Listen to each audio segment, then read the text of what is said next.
कि लड़का में कोई अंतर नहीं है, लड़का जो कर सकता है वो लड़की भी तो कर सकती है। अच्छा लगा कि यहाँ पे बेगूसराय में भी एनडीए का क्लास देश के लिए करना चाहते हैं। सर बहुत अच्छा लग रहा है क्योंकि सर सारी जगह पे डिफेंस की तैयारी वैसे नहीं होती है जैसे ये मेरा पर्सनल इंटरेस्ट कोई जब तक मैं मेरा सांस रहे या मैं जब तक हूँ तब तो देश के लिए कुछ न कुछ एनडीए में ही जाना है। और इस उम्र में एनडीए में जाने के बाद सेना में लेफ्टिनेंट बन जाना ये बहुत बड़ी उपलब्धि होगी हम लोगों के लिए। उड़ान कमांडिंग ऑफिसर रंजीत की नहीं बल्कि बेगूसराय के छात्रों के लिए है जो देश सेवा का उद्देश्य रखते हों। एक ऐसे कमांडिंग ऑफिसर जिसने देश सेवा की, एक ऐसे कमांडिंग ऑफिसर जिसने प्रण लिया कि अपने बेगूसराय के बच्चे को डिफेंस में जॉब दिलाऊंगा। जी हाँ, बेगूसराय के लाल रिटायर्ड कमांडिंग ऑफिसर रंजीत की बात कर रहा हूँ। पहले वह खुद कमांडिंग ऑफिसर बने, देश सेवा की और अब प्रण लिया है कि बेगूसराय में एनडीए की तैयारी के लिए बेस्ट इंस्टीट्यूट खोलूंगा और यहाँ के छात्र और छात्रा को डिफेंस अधिकारी बनाऊंगा। देखिए रंजीत कुमार की एक स्पेशल रिपोर्ट। रंजीत जी, हमें ये बताइए ओटीएस प्लेटफॉर्म का उद्देश्य क्या है? देखिए, ये इसका फुल फॉर्म ये ऑफिसर्स ट्रेनिंग सॉल्यूशंस। इसका उद्देश्य है कि मैं बेगूसराय और इर्द गिर्द के लड़के और लड़कियों, छात्र और छात्राओं को डिफेंस फोर्सेस के लिए एनडीए के माध्यम से, सीडीएस के माध्यम से, एफकेट के माध्यम से, ओटीए के माध्यम से इनको मैं डिफेंस फोर्सेस में ऑफिसर्स की प्रतियोगिता परीक्षा के लिए तैयार कराऊं, जिसमें written and as well as SSB का कुछ पोर्शन जिसमें पर्सनैलिटी बिल्डअप और इंग्लिश स्पीकिंग है वो तैयार कराएं। और यहाँ हमारे जो आम बच्चे हैं वो सक्सेसफुल होकर डिफेंस में ऑफिसर बने और देश का नाम रोशन करें। सर, डिफेंस ऑफिसर आप रहे हैं, कभी ये मौका मिला है किसी बच्चे को आपने ट्रेनिंग दिया हो और वो बच्चे जाके डिफेंस में सिलेक्टेड हो गए हों? जी, मैं डिफेंस में एग्जीक्यूटिव ब्रांच जो फ्लाइंग ब्रांच है उसमें एयरफोर्स में ऑफिसर रहा। 24 साल का मेरा अनुभव रहा। और जीवन के अंतिम दौर में जब मैंने वीआरएस लिया, पीएसएस लिया है, तब 4 साल में झारखंड स्टेट एयरफोर्स एनसीसी का कमांडिंग ऑफिसर रहा। और ये मूल रूप से स्टूडेंट्स को डील करता है, जिसमें कॉलेज के भी स्टूडेंट हैं जो सीनियर होते हैं एसडी एसडब्ल्यू, और जूनियर होते हैं जो जेडी जेडब्ल्यू होते हैं, जिसके लिए ट्रूप्स रेजिमेंट्स हमारे स्कूलों में होते हैं। वहाँ पर मुझे इन बच्चों को डिफेंस फोर्सेस में ऑफिसर बनाने के लिए अपने पीआई स्टाफ के माध्यम से, इंस्ट्रक्टर के माध्यम से और एनओज के माध्यम से काफ़ी मौका मिला। और मैंने काफ़ी सारे बच्चों को डिफेंस में न सिर्फ ऑफिसर बनाया है बल्कि अन्य रैंक पे भी हमारे बच्चे पहुँचे जो हमारे कैडेट्स हुआ करते थे एनसीसी के। और उसमें बहुत ज़्यादा तैयारी का मुझे अवसर नहीं मिलता था।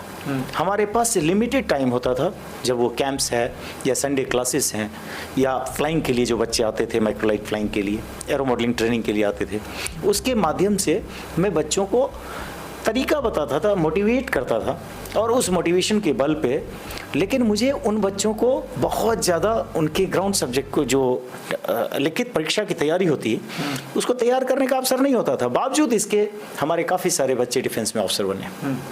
बहुत सारे गरीब बच्चे होते हैं, उनका उद्देश्य रहता है कि हम देश की सेवा करें, लेकिन वो उनको सही गाइडेंस नहीं मिल पाता है, जिसके कारण वो रास्ते से भटक जाते हैं। आप हमें ये बताइए कि बच्चे को गाइड आप कैसे करेंगे? देखिए, गाइडेंस एक पार्ट है, प्रिपेयर करना उनका दूसरा पार्ट है। गाइडेंस तो मैं कर दूंगा, प्रिपेयर करने के लिए मैंने फैकल्टी बनाई है जिसमें maths, physics, chemistry, English, social studies, जिसको बहुत ज़्यादा जिसका वेटेज है 400 नंबर का टोटल ये होता है मार्क्स, 300 नंबर का मैथ्स का होता है, 200 नंबर का इंग्लिश का होता है। इन सारे सब्जेक्ट के लिए हमारे पास बहुत ही अच्छे टॉप क्लास के फैकल्टी टीचर्स हमने रखे हैं और उन टीचर्स के माध्यम से बच्चे रिटन टेस्ट की तैयारी करेंगे और सक्सेसफुल होंगे। रही बात गरीब बच्चों की, बेगूसराय जैसी जगह में देखिएगा कि गरीब और अमीर का सवाल नहीं है। जिस बच्चे में प्रतिभा है, टैलेंट है और जिस बच्चे का मोटिवेशन कहीं न कहीं एम डिफेंस फोर्सेस में जाने का है, उनके लिए मैंने सारा रास्ता खुला रखा है। अगर कोई बच्चा ऐसा होगा, बच्चा हो बच्ची हो, अगर उसका इनकम ग्रुप उसके पेरेंट का बहुत लो है और वो हमारे पास जांचने के तरीके हैं और वो बच्चा पोटेंशियल रखता है, उस बच्चे के लिए मैं किसी भी हद तक जा सकता हूँ। Money will not become barrier. आपके ओटीएस प्लेटफॉर्म है, जैसे मान लीजिए कि मैथ और फिजिक्स है, बच्चे कितने पढ़ रहे हैं, उसके लिए टेस्ट भी है। देखिए, हमारा पूरा फोकस ही हुई, अगर आप इसका सिलेबस देखेंगे तो सिलेबस बहुत वास्ट नहीं होता है, रेंज वाइड है बट लेवल उसका डिफरेंट होता है। और अगर मैं चाहूँ तो ये सिलेबस तो मैं महीने व 1.5 महीने में कवर कर दूंगा, पर उसके लिए जो प्रॉब्लम और सॉल्यूशन उसका जो है, जो प्रैक्टिस बोलते हैं, वो हमारा मेन फोकस है। और उसके लिए हमने अभी से तैयारी शुरू कर दी है। हमारे जो टीचर्स हैं जो डेमो क्लास दे रहे हैं, अभी से हमने उनके माध्यम से और खुद के प्रयास से जो डिफरेंट उस टॉपिक से रिलेटेड पहले क्वेश्चंस होंगे, फिर जो 4 टॉपिक कवर हो गया तो 4 टॉपिक के साथ के क्वेश्चंस होंगे। जब पूरा सिलेबस कवर हो जाएगा तो पूरा, और ज़्यादा से ज़्यादा प्रैक्टिस करा करके ही हम बच्चे को सफल करा सकते हैं। यही हमारा तरीका भी है। सर, कोविड-19 के वजह से बहुत सारे छात्र कमज़ोर भी होंगे और बहुत सारे जिनके पास संसाधन हैं वो मजबूत भी होंगे। तो ये जो कमज़ोर और मजबूत जो खाई का पाठ है, आप इसको कैसे देखते हैं, इसका कैसे समाधान करेंगे आप? देखिए, जो बच्चे एक्सीलेंट हैं वो मेरे पास पहुँचे तो मेरे लिए भी अच्छा है, उन बच्चे के लिए भी अच्छा है। लेकिन जो बच्चे एवरेज हैं, मेरा फोकस उन पे है। हम 100% रिजल्ट ओरिएंटेड ये हमारा प्रयास है।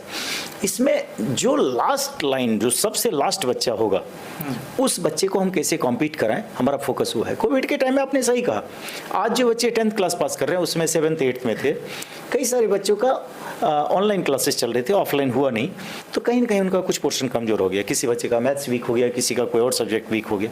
हम इसीलिए बैठे हैं, हमारा प्रयास ही वही है। हमारा जो फुल फोकस है, जैसे अगर ज्योमेट्री की पढ़ाई स्टार्ट कर रहे हैं, मैथ्स के टीचर अगर कराएंगे, तो उसमें ये नहीं है कि वो 10th क्लास के स्टैंडर्ड से स्टार्ट करें, वो 0 से स्टार्ट करेंगे, ताकि जो बच्चा जान भी रहा है उसको भी ये लगे कि ये बहुत आसान है, बावजूद इसको हमें 0 से स्टार्ट करना है। बिकॉज जैसे मैथ्स का है तो मैथ्स का लैंग्वेज समझाना उनको सबसे पहले जरूरी है। बच्चे क्लास में पढ़ रहे हैं या क्या कर रहे हैं, वो अनुशासन बहुत मायने रखता है डिफेंस विभाग के लिए, तो वो कैसे आप मैनेज कर रहे हैं? देखिए, उसके लिए मैं हूँ, मेरी वाइफ है जो लड़कियों के लिए खास करके ऊपर से नीचे घूमती रहती हैं, CCTV कैमरा है, the entire environment is under CCTV surveillance. Teachers भी हैं, हमारा मैनेजमेंट टीम है, उस मैनेजमेंट टीम का भी फोकस ये है। और हमने बहुत ही इन चीज़ों को, जो मैंने डिफेंस की लाइफ में हमने देखा है, अनुभव किया है, उन सारे एक्सपीरियंसेस को झोंक करके मैं आपको विश्वास दिला सकता हूँ, यहाँ पे चाहे बच्चा हो, बच्ची हो, किसी भी क्लास का हो, किसी भी स्टैंडर्ड का हो, उन सबों को ना सिर्फ पढ़ाई का बेहतरीन एनवायरनमेंट हम देंगे, सेफ्टी, सिक्योरिटी और कॉन्फिडेंस, इन तीनों का बिल्कुल संगम रहेगा और कहीं किसी ढंग की कोई दिक्कत नहीं होने वाली है। बहुत सारे NDA के बारे में जानते नहीं, NDA में कितना परीक्षा क्वालिफाई करना पड़ता है? देखिए, NDA हिंदुस्तान का अकेला इंस्टीट्यूशन है, ये बहुत ही प्रीमियर इंस्टीट्यूट है। कहते हैं कि यहाँ this is a maker of man, हालांकि अब तो बच्चियाँ भी जा रही हैं, तो इंसान बनाने के लिए। और आपको बहुत ही गौरव का ये विषय है कि जो अकेला इंस्टीट्यूशन जो पुणे में खड़गवासला में लोकेटेड है, इसके कैंप्स का नाम Guinness book of world record में, और वो कोई मैं नहीं कर रहा हूँ। आप हिंदुस्तान के जितने भी इंस्टीट्यूशन हैं, सैनिक स्कूल हो, मिलिट्री स्कूल हो, RIMC हो, जहाँ पे क्लास 6 से 12 तक जो पढ़ाया जा रहा है, उनका टोटल फोकस ये है कि बच्चों को NDA कॉम्पीट कराया जाए। तो आप इसका इंपॉर्टेंस समझ सकते हैं।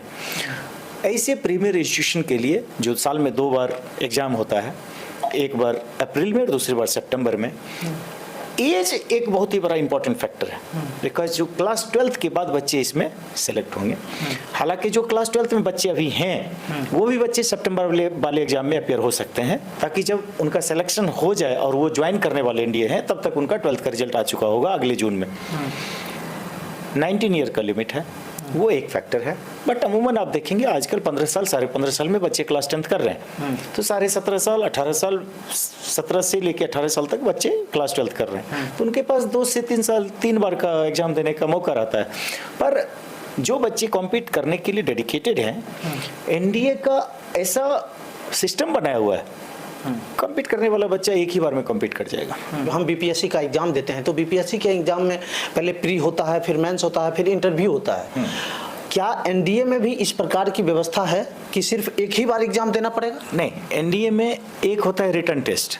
रिटन टेस्ट में जो बच्चे क्वालिफाई करते हैं, रिजल्ट के बाद उन बच्चों को SSB के लिए बुलाया जाता है। SSB मतलब? SSB में, SSB जो है सिलेक्शन बोर्ड है, जिसके स्पेसिफाइड सेंटर बने हुए हैं, एयरफोर्स के भी हैं, आर्मी के भी हैं, और वो बहुत लिमिटेड हैं। जैसे एयरफोर्स के 5-6 एसएसबी सेंटर बने हुए हैं। मैं वाराणसी के एसएसबी सेंटर में गया था। वहाँ पर जब बच्चे पहुँचते हैं तो उनका फर्स्ट डे स्क्रीनिंग होता है। तो एक भीड़ पहुँचती है 400 लोगों की, उसमें से पहले ही 300 लोगों का स्क्रीनिंग के इस पे 100 लोगों का सिलेक्शन हो जाता है। वो 5 दिन का उनका एसएसबी होता है, जिसमें साइकोलॉजिकल टेस्ट होता है, ग्राउंड ट्रेनिंग जीटीओ का होता है और इंटरव्यूइंग ऑफिसर आईओ का होता है। बहुत ही सिंपल है लेकिन बहुत ही स्पेशल है, बिकॉज उस एसएसबी के सिस्टम को हुडबिंग करना किसी के बस की बात नहीं है, लेकिन जो डिजर्विंग है उसको एसएसबी में पास करने से कोई रोक भी नहीं सकता है। अब उदाहरण के लिए हमारे इतने बड़े डॉक्टर अब्दुल कलाम जो देश की धरोहर रहे, वो एनडीए की एसएसबी में फेल हो गए थे, लेकिन वो इतने बड़े ये बने, उनका जो एक सिस्टम बना हुआ डिफेंस फोर्सेस के लिए, वो एसएसबी में फेल हुए थे। सुपरस्टार अमिताभ बच्चन जो कि इतने अच्छे स्कूल में पढ़े, कॉन्वेंट स्कूल में, वो एनडीए के एसएसबी में फेल हो गए। इसका ये मतलब नहीं है कि जो एनडीए के एसएसबी में फेल हो रहा है वो गया गुजर, नो। जो चाहिए डिफेंस फोर्सेस में, देखिए डिफेंस फोर्सेस को क्या चाहिए, एक कच्ची मिट्टी चाहिए, जिस कच्ची मिट्टी को वहाँ पर सेलेक्ट करके एनडीए भेज करके 3 साल के लिए ट्रेन किया जाता है। वहाँ से 3 साल के मिलिट्री ट्रेनिंग के दौरान ग्रेजुएशन होता है, जो जेएनयू से ग्रेजुएशन होता है, और जब बच्चे ग्रेजुएट हो जाते हैं वहाँ से और 3 साल की मिलिट्री ट्रेनिंग भी हो गई, तब जाके 1 साल का स्पेशलाइज ट्रेनिंग चाहे एयरफोर्स एकेडमी में होता है या आईएमए में होता है, और वो उसके बाद ऑफिसर बनते हैं राष्ट्रपति के कमीशन के द्वारा, क्योंकि कोई भी कमीशन ऑफिसर बिना ग्रेजुएशन का नहीं हो सकता है।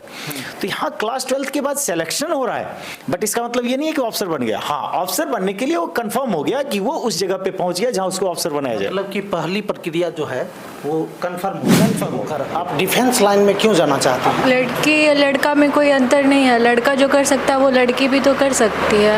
यहाँ पे डेमो क्लास चल रहा है, डेमो क्लास में कैसा लग रहा है? बहुत अच्छा लग रहा है। बेगूसराय में यहाँ अब भी कोई मतलब एनडीए का कहीं भी क्लास नहीं चलता था, मतलब बहुत दिन से देख रहे थे सर, बात उत किए मतलब सर से, फिर सर बोले हाँ यहाँ पे है, फिर अच्छा लगा कि यहाँ पे बेगूसराय में भी एनडीए का क्लास चल रहा है। आपका नाम?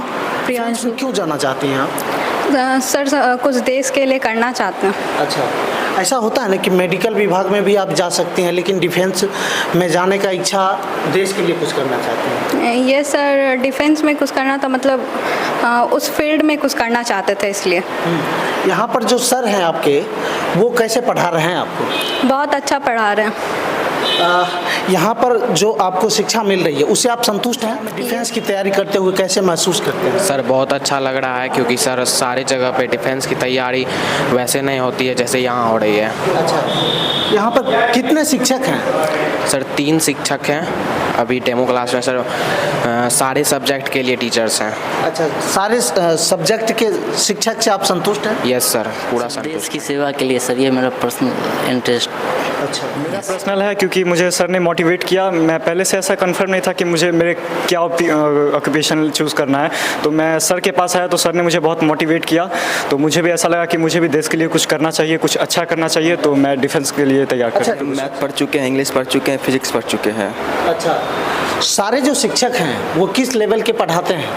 वो 0 से लेके हमको जहाँ तक हमको मतलब कि पढ़ने का इच्छा होता है वहाँ तक, जो हमको नहीं आता हम उनसे पूछ सकते हैं, वैसे पढ़ाते हैं हमको। रंजीत सर जो कमांडिंग ऑफिसर रहे हैं पूर्व में, उनके बारे में आप क्या कहेंगे? वही लोग हमको मोटिवेशन दिए थे आगे एनडीए में जाने के लिए। फिजिक्स में आपका एक्सपीरियंस कैसा है? फिजिक्स का एक्सपीरियंस मैं दिल्ली में पहले पढ़ाता था, और मैं ऑलरेडी एक्चुअली खुद बीटेक हूँ एरोनॉटिकल इंजीनियरिंग से।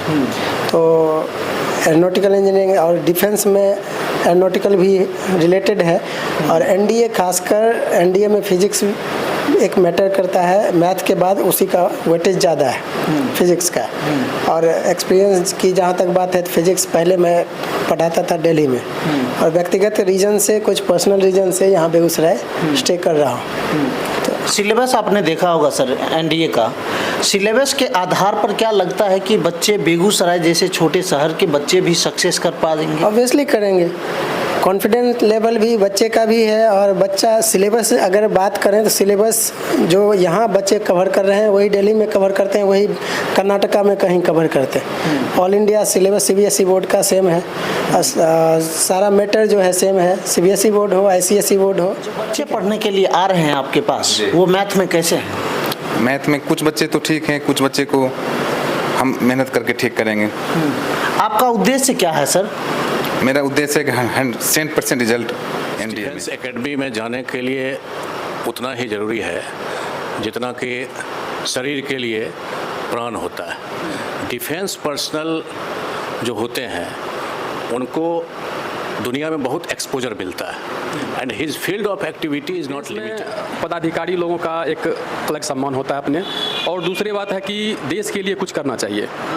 जहाँ तक मैं जानता हूँ कि जब तक मेरा सांस रहे या मैं जब तक हूँ तब तो देश के लिए कुछ न कुछ करूँ।